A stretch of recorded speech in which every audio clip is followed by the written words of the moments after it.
welcome back to Em's Cosplay Corner. I just want to talk about a couple of things before we get into this. First of all, let's address it. I've got no makeup on. I've not really done my hair. I know a lot of other people are going to be in the same sort of situation, but I don't really know where I want to go with this. It's really weird, uncertain times right now. And we need to remember to still look after ourselves.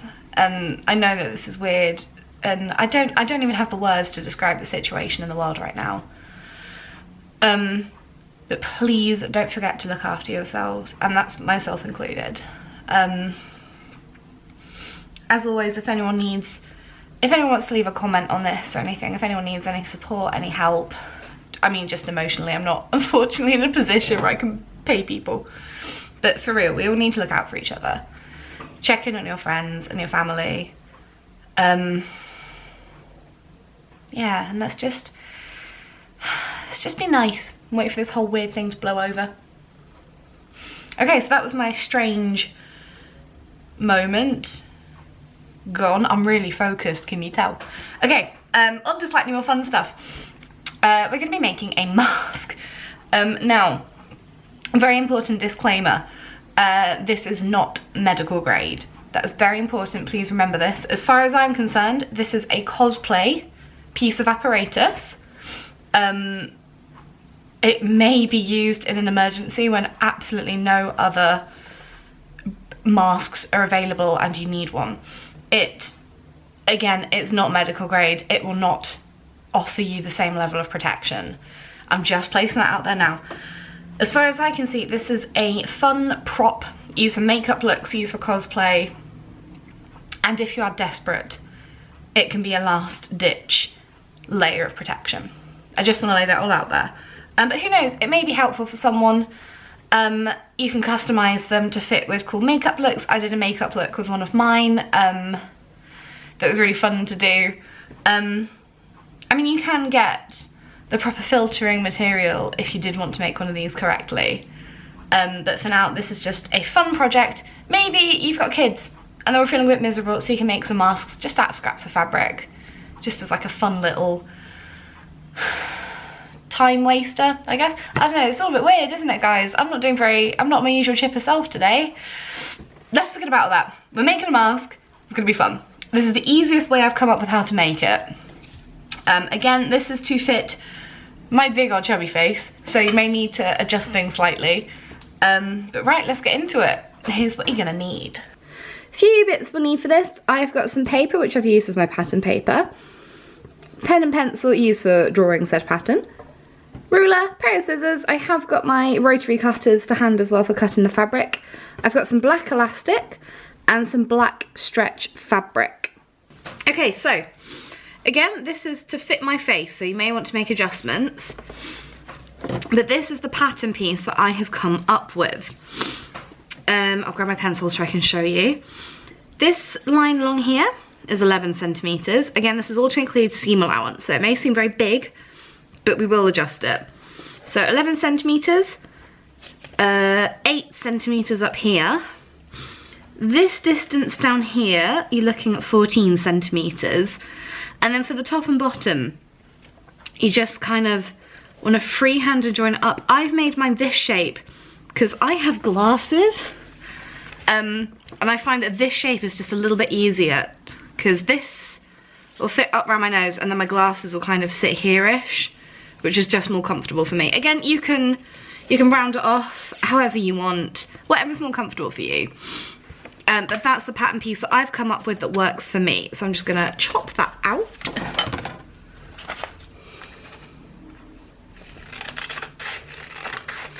And this is just a spare bit of paper. It's actually from one of Matt's notebooks. But don't tell him, I'm sure he won't mind me pinching it. Times are tough, guys, you gotta use what you can. And just to show you unfolded, this is kind of what it's gonna look like. So, hang on. Unflattering camera pose, there we go. Ooh. Lighting here sucks. So as best as you can.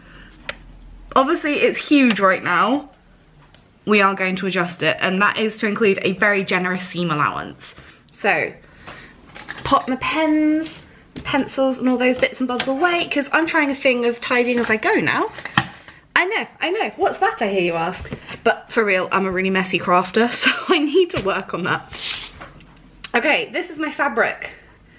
It is just a scrap of black stretch fabric, nothing fancy. It is a two-way stretch. So just checking which way it stretches.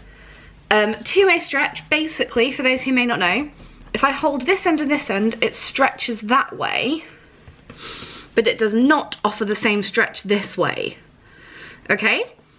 You can get four-way stretch fabric, which means it stretches both this way and this way. You could do that if you want, but for me, the two-way stretch works just fine. So you want to lay it with the stretch going this way, fold it in half, just for the sake of ease. Again, the fold is this way, here is the fold, and the stretch is going this way. It is perpendicular to the fold. So grab your pattern piece, fold it back in half, and place it so the fold of your pattern piece lies along the fold of your fabric. So I'm just gonna pin it all in place.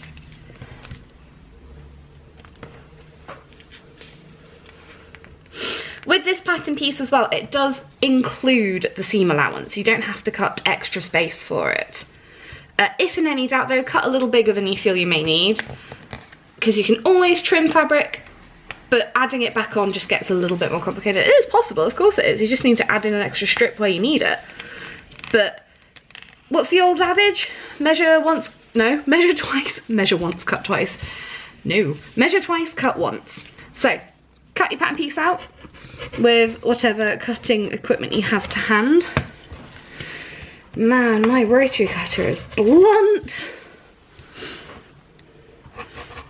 As well, as best as you can with stretch fabrics, try not to pull them as you cut. You want to have it, I guess, relaxed while you cut, because otherwise that'll alter it. If you're pulling it, you're cutting it, you let go, it springs back to its natural shape, it will be smaller. Again, it is too big, we will trim it down, but this is what we're working with. Okay, so now we need to start sewing. If we've got it laid out like so, this is the top curve here, this is the bottom. We want to take these edges, just turn them over. You can turn them over once, you can turn them over twice. Once will be fine. Fold it over once, probably about 1 centimetre of allowance, and just do a simple straight stitch just to hold that in place, just to give it a nice hem.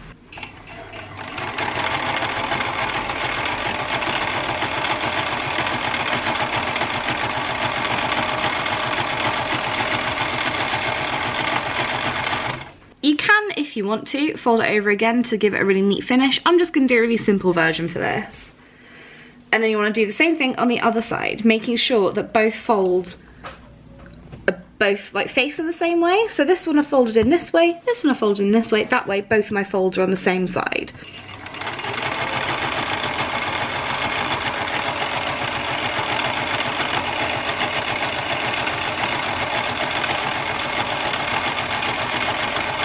Next, keeping it wrong side up, right side down, we need to make casing for our elastic. Now all this means is your elastic is this thick. Again, good job picking black elastic on a black fabric, that'll show up really well on camera. So this is our elastic, which is going to run all the way around the edge. So we basically want to make kind of like a tube around the edge that we're going to thread this through. So you'll have to fold the fabric over and stitch so it is wide enough to thread your elastic through. All we have to do is create that casing just along the top and the bottom. We've already hemmed these sides, we don't need to worry about these, just need to make that casing along the top and along the bottom. You can pin it if you need to. I'm just going to freehand this because I'm pretty confident working with stretch fabrics. If in any doubt, do pin it. These will be a little bit tricky because they are curved, but just go really slow, stretch out the fabric if you need to, and you will be fine.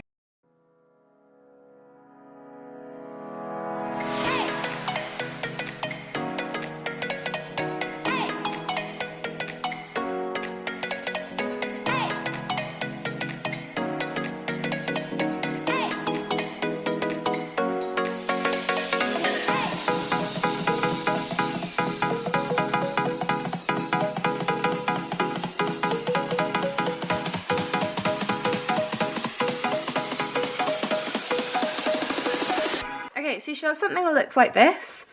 So you've got your hemmed edges on these sides, then you've got your casing around the top, around the bottom. Now all of these little bits you can just trim off as close to the stitch points as you can, just to neaten it up. I found the best thing to do was very roughly just use your elastic without stretching it, just to kind of outline your mask's shape, leaving, I'll show you at this end, so run it around the edge, run it around the edge, and you want to leave a little loop this end, sort of like that. So just for context, for me, I'm using approximately, oh no, I have to do maths, what's 2 times 36? 72? I'm using approximately 72 centimetres unstretched of elastic. That sounds like a lot. Is my face really that big? Yeah. Okay, so that's what I'm using. Let's trim that off. Now we want to thread this through the top and bottom.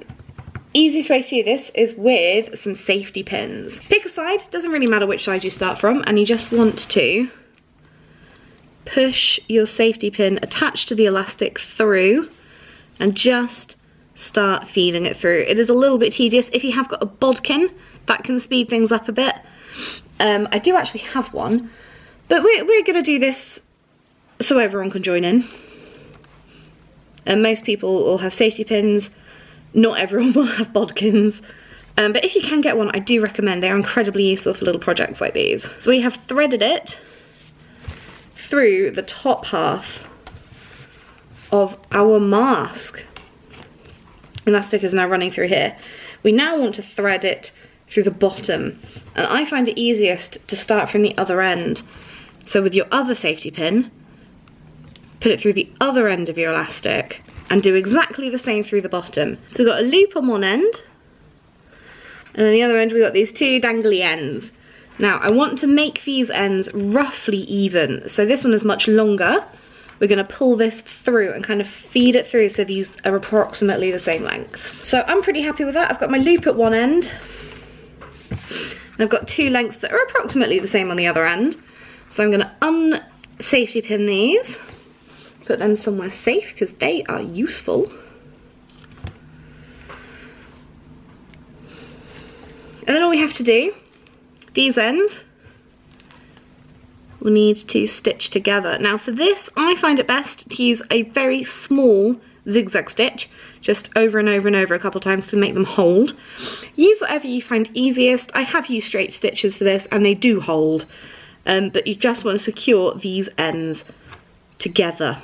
Okay, so there we go. Again, it will be a little messy, so just trim those loose threads away. So I'm just gonna gently encourage that to get lost in the top, pull that through, and then just to match it all up again, pull the bottom through. Again, trying to keep it as flat as we can. And that's pretty much it. But this is our very basic mask. Again, it is not medical grade. This is emergency level only.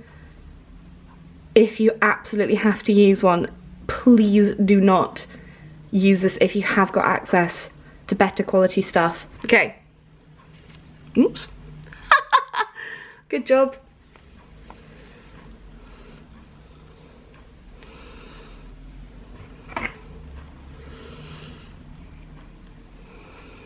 And because it's elastic, this all fits really, really snugly. So my entire mouth and nose is covered. Are covered? My mouth and nose area is covered. Again, I've got quite a big face, which is why I cut the pattern so large. If you are a bit more petite, you probably will not need such a big pattern. If you have a beard or something, maybe cut it a bit bigger so you can put your beard into this as well. But yeah, that's kind of it, guys. Feel free, obviously, to add patterns, embellishments, anything you can just to make this whole mess a little bit more fun and lighthearted. Because this sucks, let's be honest, this sucks. But we need to stay in high spirits and have fun where we can. So that's on that kind of bleak, serious, apocalyptic note, signing out. I'm gonna go because this is really warm. Okay, take care, guys. See you on the other side. Mwah.